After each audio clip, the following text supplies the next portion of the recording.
علی عبادہ الذین اصطفیٰ اما بعد فاعوذ باللہ من الشیطان الرجیم بسم اللہ الرحمن الرحیم۔ سبحان اللہ۔ معزز محترم محتشم سامعین حضرات، 24 اگست بروز بدھ 2022 بعد نماز فجر کا یہ درس حدیث مصطفیٰ صلی اللہ علیہ وآلہ وسلم، یہ شرح ادب المفرد قسط نمبر 76 ہے، اور آج انشاءاللہ حدیث نمبر 492 سے لے کر 497 تک درس جاری رہے گا۔ آپ دعا فرمائیے رب کریم مجھے شرح صدر کے ساتھ حق سچ بیان کرنے کی توفیق عطا فرمائے، اور اللہ تعالی ہم سب کو عمل والی باتوں پر عمل پیرا ہونے کی توفیق عطا فرمائے۔ یہ جی ہے باب کفارۃ المریض، بیمار کا کفارہ، بولو مریض کا کفارہ۔ اس پہ یہ حدیث ہے 492۔ حدثنا اسحاق بن علائی قال حدثنا عمر بن الحارث قال حدثنا عبد الله بن سالم عن محمد الزبيدي قال حدثنا سليمان بن عامر أن غديف الحارث أخبره أن رجلا أتى أبا عبيدة بن الجراح وهو وجيع فقال، یہ حضرت سلیمان بن عامر رضی اللہ تعالی عنہ بیان کرتے ہیں کہ مجھے غضیف بن حارث رضی اللہ تعالیٰ عنہ نے بتایا کہ ایک آدمی حضرت ابو عبیدہ ابن جراح پڑھی رضی اللہ تعالیٰ عنہ کی بیمار پرسی کرنے آیا۔ وہ بیمار تھے، تو یہ جو تیمارداری کرنے آیا تو یہ کہنے لگا کیف امسا اجر الامیر، کہ امیر کو رات کو کیا کچھ ملا، یعنی کل سے جو آپ بیمار ہیں، بیماری میں رات گزری ہے، تو اس رات کو اللہ نے کیا کیا عطا فرمایا۔ یہ ان کا عقیدہ تھا کہ بیماری پر اجر ضرور ملتا ہے۔ بولیے بیماری پر اجر ہے؟ ہاں، ہم تو صحت کے عادی ہے نا۔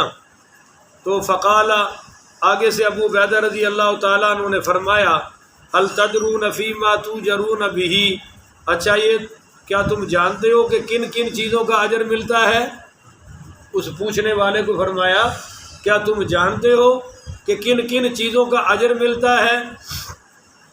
تو فقال، وہ کہنے لگا بما یصیبنا فیما نکرہ، کہ ہمیں جو بھی تکلیف پہنچتی ہے، جو بھی مصیبت آتی ہے، اس پر اللہ ہمیں ضرور اجر عطا فرماتا ہے۔ تو حضرت ابو عبیدہ پڑھی رضی اللہ تعالی عنہ نے فرمایا کہ انما توجرون فیما انفقتم فی سبیل اللہ واستنفق لکم ثم عدد عدات الرجل کلہا۔ تو ابو عبیدہ رضی اللہ تعالیٰ عنہ نے فرمایا کیا تم جانتے ہو کہ تمہیں اس مال کا بھی اجر ملتا ہے جو تم اللہ کی راہ میں خرچ کرتے ہو، اور پھر وہ ختم ہو جاتا ہے۔ بولیے پھر وہ ختم ہو جاتا ہے، یعنی مال ختم ہو گیا، مال ختم ہو جاتا ہے، پر اجر اللہ ضرور دیتا ہے، اور وہ مال اگلے نے کھا لیا تو اجر بھی ختم ہو گیا۔ بولو اجر بھی، اللہ یہ کہ تم اس مال سے مدرسہ بنا دو، اس مال سے مسجد بنا دو، تو جب تک وہ قائم رہے گا ثواب ملتا رہے گا۔ اسی مال سے کسی عالم کو کتاب لے کے دے دی، کسی طالب علم کو قرآن پاک لے کے دے دیا، جب تک وہ پڑھتے رہیں گے اجر ہے، مگر عموماً مال بھی ختم اور بولو اجر بھی۔ یہ حضرت ابو عبیدہ رضی اللہ تعالیٰ عنہ نے فرمایا، اور اس کے بعد حضرت ابو عبیدہ بن جراح رضی اللہ تعالیٰ عنہ نے کیا کیا، ذرا توجہ سے سنیے گا۔ ثم عدد عدات الرحل کلہا حتی بلغ ادار البردونی، آپ نے پھر گن گن کر چیزیں بتائی، کہ جب سفری سامان گن گن کر فرمایا کہ بھائی حتیٰ کہ تم جو گھوڑا اللہ کے لیے پالتے ہو، اس گھوڑے پر بھی اللہ تمہیں اجر عطا فرماتا ہے۔ اس کی کاٹھی پر بھی اللہ لگام پر بھی اجر عطا فرماتا ہے۔ بہرحال گن گن کے چیزیں بتائیں، یہ کرو گے تو یہ اجر ہوگا۔ مثال کے طور پہ میں کہہ رہا ہوں کہ بھائی عمرہ کرو گے یہ اجر ملے گا، حج کرو گے یہ اجر ملے گا، زکوٰۃ دو گے تو یہ اجر ہے۔ تو یہ ساری چیزیں گنوا کر اینڈ پہ فرمایا کہ بھائی ان سب اعمال کا اجر ملے گا۔ وَلَكِنَّ هَذَا الْوَصْبَ الَّذِي يُصِيبُكُمْ فِي أَجْسَادِكُمْ، مگر اگر کوئی مصیبت تمہارے جسم پر آ جائے، کوئی مصیبت تمہاری صحت پر آ جائے، کوئی تمہیں بیماری لگ جائے تو یکفر اللہ بہ من خطایاکم، تو اس کی وجہ سے اللہ تمہارے گناہوں کو معاف فرمائے گا۔ باقی اعمال پر اجر ملتا ہے اور بیماریوں سے اللہ گناہوں کو معاف فرما دیتا ہے۔ سب سے گندی اور بری موت وہ ہے جو اچانک آ جائے اور اگلے کو توبہ کرنے کا موقع، بھائی بولو تو صحیح، اگلے کو کوئی توبہ ووبہ کرنے کا موقع، یہ سب سے بری موت ہے جی۔ آگے ہے جی حدیث نمبر 493، حدثنا عبداللہ ابن محمد قال حدثنا عبد المالک بن عمرو قال حدثنا زہیر بن محمد عن عمر بن حلحلة عن عطاء بن يسار عن ابي سعيد الخدري رضي الله تعالى عنه وابي هريرة رضي الله تعالى عنهما عن النبي صلى الله عليه وسلم قال ما يصيب المسلم من نسب۔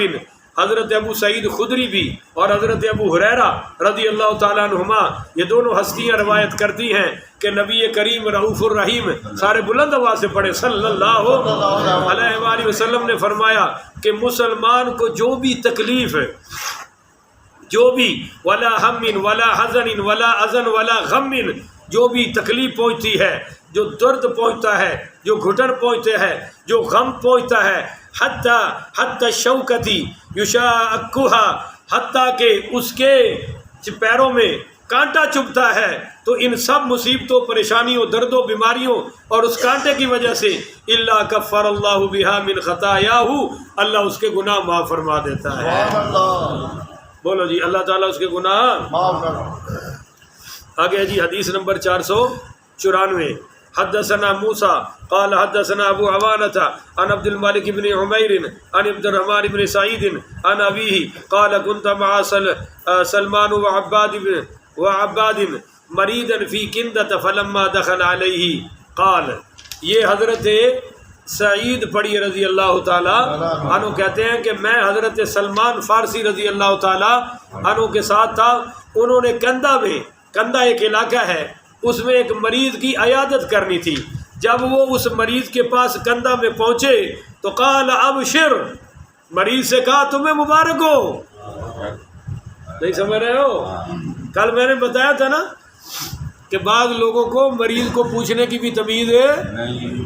ہماری کہ برادری کا بندہ ہے، وہ جب بھی کسی مریض کو پوچھنے جاتا ہے کہتا ہے انہیں کوئی نہیں جو بچنا، انہیں، اور کئی باری لڑائی ہوئی، اگلے لڑ پہ بھی تو تھے، ایک خبر دینا ہے کہ انہیں کوئی نہیں بچنا، اسی دعاواں مانگ رہے ہیں۔ میں کیا اللہ دے بندے، یہ تینوں کہنا چاہیے ہے کہ جی اللہ تعالیٰ تمہیں صحت عطا فرمائے، باقی موت تیرے کہنے والا ہونی، وہ جی ہونی ہے تو ہونی ہے، پر وہ عادت ہے وہ 8 دن پہلے دسن لگ پہ اینے بچنا کوئی نہیں جے، ایویں تسی بھاول پور لے جان رہے ہو، مال پہ خرچ کر دے ہو تو بچنا انہیں، وہ بس وہ اس قسم دا۔ میں تو دسیا سی قلعہ دیدار سنگھ ساڈے استاد نے فوت ہو گئے، اللہ تعالیٰ انہوں دی مغفرت فرمائے، تو سارے کہو آمین۔ بیمار بہت بڑے خطیب سن ماشاءاللہ، یورپ ایشیا دے خطیب سن، اور جدو میں پوچھن گیا تھے میں کہا جی انشاءاللہ میں امید ہے اللہ تمہیں اینی صحت دے گا کہ تسی پورے ملک میں پھر اللہ دا دین بیان کرو گے۔ سبحان اللہ۔ مینو قریب کر کے کہتے تو میرے ادھے مرض دور کر چھڑے نے، تے آج جنہیں آ رہے ہیں نا یہی کہہ رہے ہیں حضرت گردیاں دا مسئلہ ہے، اتھوں بندہ بچدا اور گردے دی کدی شفا یابی ہوندی، کر لو جو کرنا جی، الٹا دھمکیاں لان آئے نے یا عیادت کرنا آئے نے۔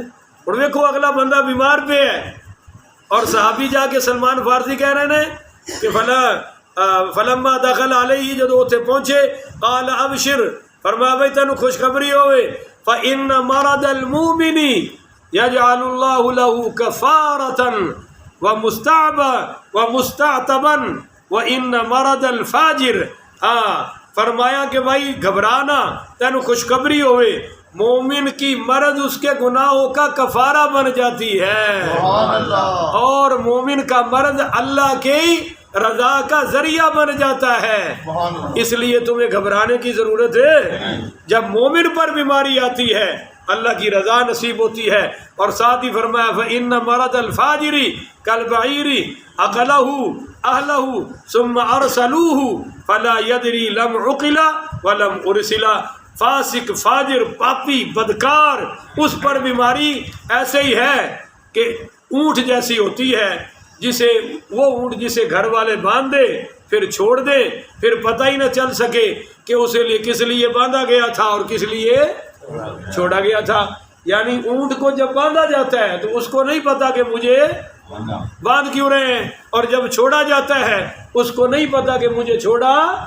یہ ہے بدکار آدمی، بدکار آدمی جب اس پر مصیبت آتی ہے وہ ایک پتہ نہیں کی ہو گیا جی، پتہ نہیں کی ہو گیا، اور جب وہ تندرست ہوتا ہے تو تب بھی اس کو کوئی پرواہ نہیں، یعنی وہ تندرستی کو اللہ کی نعمت نہیں سمجھتا اور بیماری کو اللہ کی یاد نہیں سمجھتا۔ اور مومن جب تندرست ہوتا ہے اللہ کی عبادت کرتا ہے، جب بیمار ہوتا ہے تو سمجھتا ہے اللہ میرے گناہ بھی معاف کر رہا ہے، اللہ مجھے اجر بھی عطا فرما رہا ہے۔ سبحان اللہ، آگے ہے جی حدیث نمبر 495۔ حدثنا موسیٰ قال حدثنا حماد قال اخبرنا عدی بن عدی عن ابی سلمۃ عن ابی ہریرہ پڑھی رضی اللہ تعالی عنہ عن النبی صلی اللہ علیہ وآلہ وسلم قال، سیدنا ابو ہریرہ پاک رضی اللہ تعالیٰ عنہ فرماتے ہیں کہ سرکار دو عالم صلی اللہ علیہ وسلم نے فرمایا لا یزال البلاء بالمؤمن والمؤمنۃ فی جسدہ ومالہ۔ آپ صلی اللہ علیہ وسلم نے فرمایا کسی مومن مرد اور عورت کے جسم اور اہل و عیال میں اور مال میں جب بھی کوئی مصیبت پڑتی ہے تو حتی یلقى اللہ عز وجل وما علیہ خطیئۃ، اور جب وہ اس مصیبت میں فوت ہو جائے تو اس کا کوئی گناہ باقی نہیں ہوتا، اللہ پچھلے سارے گناہ معاف فرما دیتا ہے۔ سبحان اللہ، آگے جو حدیث نمبر 496 ہے وہ بھی بالکل ایسی ہی ہے جو میں نے سنا دی ہے، بس اس میں ایک وَمِثْلَ وَزَادَ فِي وَلَدِهِ کہ اس میں ایک لفظ کا اضافہ ہے کہ اگر اس کے اولاد میں مصیبت آ جائے۔ پچھلی حدیث میں کیا ہے؟ مال میں، جان میں، اہل و عیال میں، جسم میں، اور اگلی حدیث میں صرف اضافہ ہے اولاد میں کوئی مصیبت آ جائے اور اگر وہ فوت ہو جائے اللہ پچھلے سارے گناہ معاف کر کے اس کو جنتی بنا کر جنت عطا فرما دیتا ہے۔ تو یہ مرض کا کفارہ ہو گیا۔ بولو جی، مرض کا کیا کہ اس کے پچھلے گناہ اللہ کی رضا نصیب ہوتی ہے۔ اب آخری حدیث آج کے درس کی، حدیث نمبر 497۔ حدثنا احمد بن یونس قال حدثنا ابو بکر عن محمد بن عمرو عن ابی سلمۃ عن ابی ہریرہ رضی اللہ تعالی۔ یہ حدیث ذرا تگڑے ہو کے سنیے گا دل کے کانوں سے۔ سیدنا ابو ہریرہ پاک رضی اللہ تعالیٰ عنہ کہتے ہیں کہ قال جاء اعرابی، ایک دیہاتی شخص حضور کے پاس آیا۔ اللہ اکبر، کون آیا جی؟ دیہاتی۔ یہ کون ہے میں آگے چل کے بتاتا ہوں، پہلے حدیث سن لیں۔ فقال النبی صلی اللہ علیہ وسلم، آپ صلی اللہ علیہ وسلم نے اس کو فرمایا آنے والے کو کہ حل اخذت کا امی مل دمل، آپ نے اس کو فرمایا کہ تمہیں کبھی بخار ہوا ہے؟ بولو، اور تسی کسی نے پوچھو لڑ پائے گا، اور حضور پوچھ رہے او بھائی تمہیں کبھی بخار ہوا ہے؟ قال لا، اس نے کہا مجھے کبھی بخار نہیں ہوا، بولو نا، نہیں ہوا۔ آپ نے پوچھا تجھے کوئی بخار ہوا ہے؟ قال وما ام ملجم، وہ کہنے لگا بخار ہوتا کیا ہے؟ بولو بخار ہوتا کیا ہے؟ تو ہمارے نبی کریم سے فرمایا کہ قال حر بین الجلد واللحم، آپ نے فرمایا یہ گرمی اور حرارت ہوتی ہے جو تمہارے جسم اور گوشت پر پڑتی ہے، اور ہر چیز گرم ہو جاتی ہے، بندے کو تپش آ جاتی ہے، اس کو بخار کہتے ہیں۔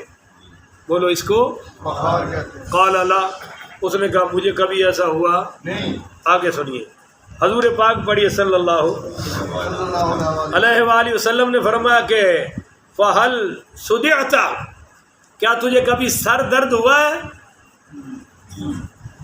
بولو، کیا پوچھا؟ ہاں جی، کبھی تجھے سر درد ہوا ہے؟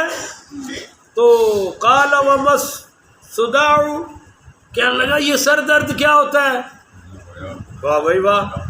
قال ریح تارد فی الراس تضرب العروق، تو آپ صلی اللہ علیہ وسلم نے فرمایا کہ یہ ہوا ہے جو سر میں پھیل جاتی ہے اور باریک رگوں کو دباتی ہے، جیسے جیسے وہ دبتی ہیں ویسے ویسے درد اٹھتا ہے. تو وہ کہنے لگا قال لا، مجھے تو کبھی ایسا ہوا ہی نہیں. قال فلما قال من سرہ، جب وہ اٹھ کر چلا گیا تو میرے نبی نے فرمایا من سرہ ان ينظر الى رجل من اہل النار ان فلینظرہ، آپ نے فرمایا جس نے کسی دوزخی کو دیکھنا ہو، کسی جہنمی کو دیکھنا ہو، وہ جا رہا ہے. کہ جس کو کبھی بخار ہے اور بول دے ہی نہیں ہو، کوئی ایک تو چپ بیٹھ جاتے ہو، جس کو کبھی بخار ہے اور کبھی سر درد بھی، تو فرمایا جس نے کوئی جہنمی دیکھنا ہو وہ جا رہا ہے اس کو. تو یا تو یہ شخص منافق تھا یا پھر کافر تھا. صحابہ کے لیے حضور ایسی بات ہے نہیں کرتے، اور صحابہ ایسے ہوتے بھی نہیں. آپ کو بتاؤں صحابہ کیا ہوتے ہیں؟ صبح صبح میں غذا وڈی دینا، تسی سستے چ ہوندے ہو ماشاءاللہ، کمال ہے. یہ تو تہاڈا وہ حال ہے، میں ساڈا بچہ اٹھدا ہے نا تو انہوں جویں ناشتہ کرانا مشکل ہوتا ہے. سکول جانا ہوتا ہے تو انج ہی ہوتا ہے، انج ہی کھاندا ہے، انج ہی پیندا ہے تے انج ہی، اور جدوں واپسی آਉਂدا ہے پھر تگڑا ہوتا ہے، سکولوں جان لگیا ستا ہوتا ہے. اور میں تانوں اسے حالت وچ ویکھ رہا ہاں، تگڑے ہو کے کہو سبحان اللہ. سبحان اللہ. ایک باری سارے اچھی پڑھو اعوذ باللہ من الشیطان الرجیم. تسی جنی دیر درد سن رہے ہو، شیطان دی تے منجی مدی ہوئی پئی ہے، وہ تے مریا پیا ہے. یہ موتی مسجد والے کی کر رہے ہیں؟ رات نو درس قرآن سنتے ہیں اور صبح درس حدیث سنتے ہیں. سبحان اللہ. کہو سبحان اللہ. سبحان اللہ. ایک صحابی رات کو گھر تشریف لائے سبحان اللہ. اور اپنی بیوی سے فرمایا پانی پلاؤ. وہ پانی لے کر آئی تو یہ سو گئے. وہ ساری رات پیالہ سرانے لے کے کھڑی رہی. اللہ اکبر. سبحان اللہ.